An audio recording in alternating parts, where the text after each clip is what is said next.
আলাম তারা সূরা শিক্ষা দিলেন না, আত্তাহিয়াত শিক্ষা দিলেন না, দুরূদ শরীফ শিক্ষা দিলেন না, রুকু সেজদার তসবিহ শিক্ষা দিলেন না। এগুলি শিক্ষা দিতে মাত্র 1 মাস সময় লাগে। কতদিন লাগে? কিন্তু দিলেন না।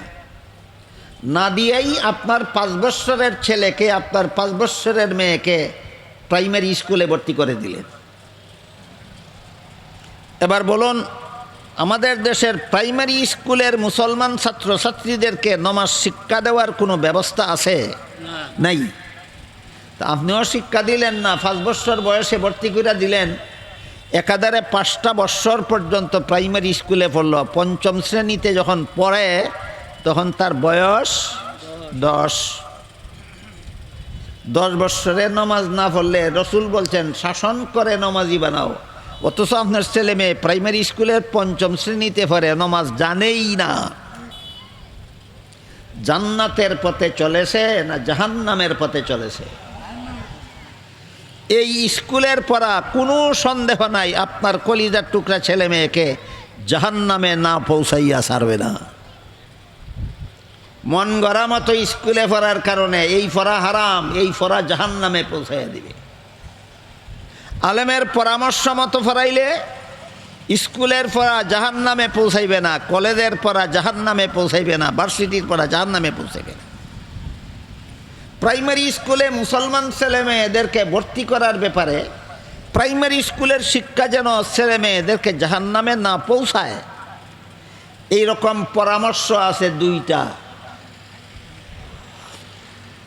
একটা হইল সরকারকে বাধ্য করুন প্রাইমারি স্কুলের মুসলমান ছাত্রছাত্রীদেরকে নামাজি বানাবার মতো শিক্ষা ব্যবস্থা চালু করতে।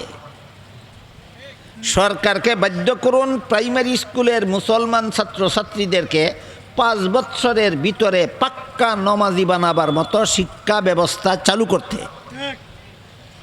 বলতে পারেন আমরা বাধ্য করব কিভাবে? বাধ্য করবেন না কিভাবে? চাবি তো আপনাদের হাতে। আগামী ফেব্রুয়ারির পরে একটা দলে সরকার গঠন করব, যে কোনো একটা দলে। করবে কি না?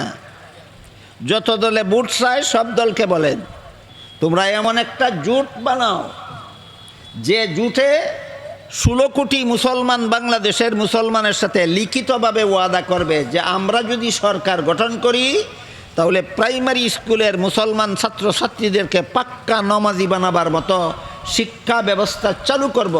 এই প্রতিশ্রুতি লিখিতভাবে আপনাদের সাথে দিলে ভোট দিবেন, না দিলে নির্বাচনের দিন ভোট সেন্টারের ধারে কাছেও যাবেন না। আমরা সিলেটি ভাষায় একটা কথা কয়, ছাগল মুতের সময় ছাগল ধরতে হয়। ছাগল যখন মুতে তখন ধরতে হয়। ছাগল ধরতে হয় যখন মুতে, আর সরকারকে ধরতে হয় বুটে। সরকারকে ধরতে হয় বুটে।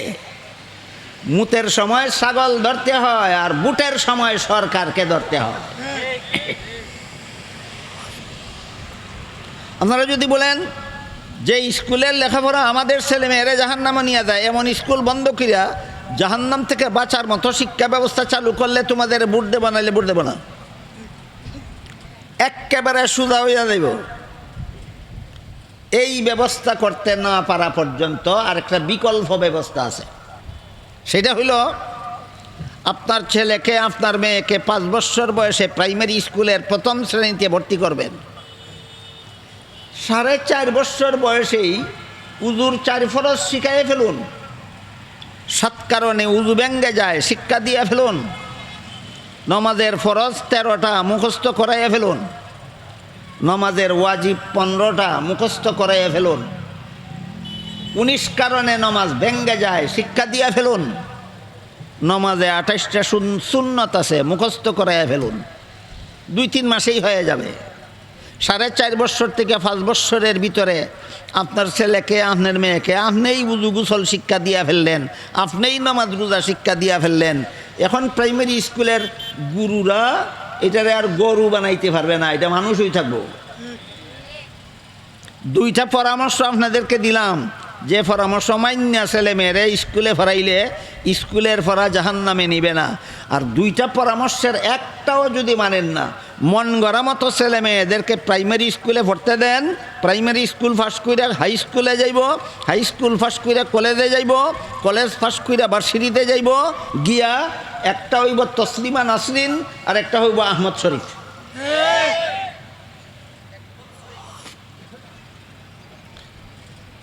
একটা হইব তসলিমা নাসরিন আর একটা হইব আহমদ শরীফ। বলেন তসলিমা নাসরিন আহমদ শরীফ আমেরিকার কোনো স্কুল কলেজে ফিরে ডাক্তার আর ডক্টর হইছে না বাংলাদেশের স্কুল কলেজে ফিরে? কেন? এটা জাহান্নামমুখী শিক্ষা ব্যবস্থা, এটা জান্নাতমুখী শিক্ষা ব্যবস্থা নয়। বাংলাদেশের স্কুল কলেজের সিলেবাসগুলি তৈরি করে দেওয়ার জন্য সরকার কতগুলি নাস্তিক মার্কা শিক্ষিতদের হাতে দায়িত্ব তুলে দেয়। এই সমস্ত নাস্তিকেরা পরিকল্পিতভাবে এমন একটা সিলেবাস তৈরি করে সরকারের হাতে তুলে দেয়, এই সিলেবাস নিয়ে লেখাপড়া করলে মুসলমানের মেয়েরা যেন তসলিমা নাসরিন হতে পারে, মুসলমানের ছেলেরা যেন ডক্টর আহমদ শরীফ হতে পারে। আপনারা যারা বয়স্ক মানুষ, প্রাপ্তবয়স্ক, আপনাদের অনেকেই হয়তো জানেন তসলিমা নাসরিন কাকে বলে আর ডক্টর আহমদ শরীফ কাকে বলে, কিন্তু উঠতি বয়সের ছেলে ফেলেদের হয়তো অনেকে নাও জানতে পারে, এই জন্য সামান্য একটু পরিচয় দেই। এই দুটা নাস্তিক। তসলিমা নাসরিন একটা মহিলা ডাক্তার, এইটাও নাস্তিক। ডক্টর আহমদ শরীফ একটা পুরুষ ডক্টর, সেটাও নাস্তিক। ডক্টর আহমদ শরীফ মরণের আগে ওসিয়ত করে গেছিল যে আমি মরলে আমার লাশরে গোসল দিও না, কাফন ফরাইও না, জানাজা ফিরো না, গুরুস্থানে দাফন করো না, এগুলি বাজে কাম, আমার লাশটা হাসপাতালে দান করে দিও। তার কথা মতো তার লাশ কোনো গোসল নাই, কাফন নাই, জানাজা নাই, দাফন নাই, হাসপাতালেই দান করে দেওয়া হয়েছে। আমি আপনারা জিজ্ঞাসা করি, আপনাদের হালের গরু, হালের বলদ মইরা গেলেগা কেউ গোসল দেয় না, কাফন ফরায় না, জানাজা ফরে না, গুরুস্থানে দাফন করে? বলদ মরলেও গোসল নাই, আহমদ শরীফ মরলেও গোসল নাই। বলদেরও কাফন নাই, আহমদ শরীফেরও কাফন নাই। বলদেরও জানাজা নাই, আহমদ শরীফেরও জানাজা নাই। বলদেরও গুরুস্থান নাই, আহমদ শরীফেরও গুরুস্থান নাই। তাইলে এই ভার্সিটির লেখাপড়া আহমদ শরীফে মানুষ বানাইছে না বলদ? এই বলদ মার্খা লেখাপড়া করাইবেন, এই লেখাপড়া আপনার কলিজার টুকরা ছেলে মেয়েকে জাহান্নামে না নিয়ে ছাড়বে না। আমার কথাগুলি বুঝে থাকলে বলুন, স্কুল কলেজে পড়া নিষেধ না আলেমদের পরামর্শ মতে পড়তে হবে? হ্যাঁ, আলেমদের পরামর্শ মতো স্কুল কলেজ রাখবেন, স্কুল কলেজে পড়াইবেন, এই পড়া জাহান্নামে নিয়ে যেতে পারবেন। ইচ্ছা মতো কলেজে পড়াইবেন, ভার্সিটিতে পড়াইবেন, আপনার ছেলে আহমদ শরীফ হবে, আপনার মেয়ে তসলিমা নাসরিন হবে। তসলিমা নাসরিনে এক বইয়ে লিখেছে, আমার স্বামীর অধিকার নাই তার ইচ্ছা মতো আমার পেটে বাচ্চা জন্ম দেওয়ার। আমার পেটে কার কাছ থেকে বাচ্চা নিব না নেব সেটা আমার অধিকার। আমি আপনাদের জিজ্ঞাসা করি, একটা পুরুষের স্বামী বানাইয়া তার বাচ্চা পেটে নিবে না, যার কাছ থেকে মনে চায় তার কাছ থেকে বাচ্চা পেটে নিবে, এমন পেটের জন্য মানুষের দরকার হয় না, এমন পেট কুত্তিরও থাকে। তাহলে তসলিমার পেটে আর কুত্তির পেটে ব্যবধান কোথায়? একটা হইল 4 টিঙ্গা কুত্তি আর একটা 2 টিঙ্গা কুত্তি। 4 টিঙ্গাটা অশিক্ষিত কুত্তি, 2 টিঙ্গাটা শিক্ষিত কুত্তি। এই শিক্ষিত কুত্তি বানাবার শিক্ষা ব্যবস্থা আপনাদের দেশে চালু আছে। এই ব্যবস্থার মাধ্যমে ছেলে মেয়ে লেখাপড়া করাইবেন, এই লেখাপড়া জাহান্নামে না নিয়ে ছাড়বে না।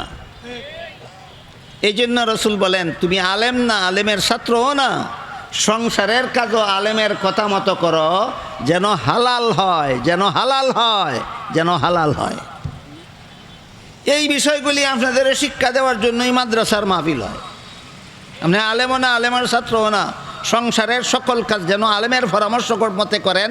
আপনার গৃহস্থী যেন আপনাকে জাহান্নামে না নেয়, আপনার ব্যবসা যেন আপনাকে জাহান্নামে না নেয়, আপনার চাকুরি যেন আপনাকে জাহান্নামে না নেয়, আপনার সংসারের কোনো কাজ যেন আপনাকে জাহান্নামে না নেয়।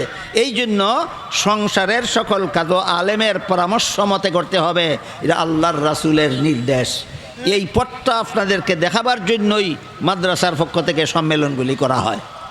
আমার কথাগুলি যারা শুনছেন বুঝছেন, বলেন মাদ্রাসার পক্ষ থেকে সম্মেলন করা হয় ও বিনা দরকারে না একটা জরুরি দরকারে? কি জরুরি দরকারটা? যারা আলেমও না, আলেমের ছাত্রও না, এদের সবাইকে জাহান্নাম থেকে বাঁচার পথ দেখাবার জন্য মাদ্রাসার মাহফিল হয়। আল্লাহ আপনাদেরকে আমাদেরকে রাসূলের এই নির্দেশ মতো জীবনযাপন করিয়া জাহান্নাম থেকে বাঁচার তৌফিক দান করুন। সবাই বলুন আমিন। সুবহান রাব্বিকা রাব্বিল ইজ্জাতি আম্মা ইয়াসিফুনা ওয়া সালামুন আলাল মুরসালিন ওয়ালহামদুলিল্লাহি রাব্বিল আলামিন। উঠবেন না আপনারা উলামায়ে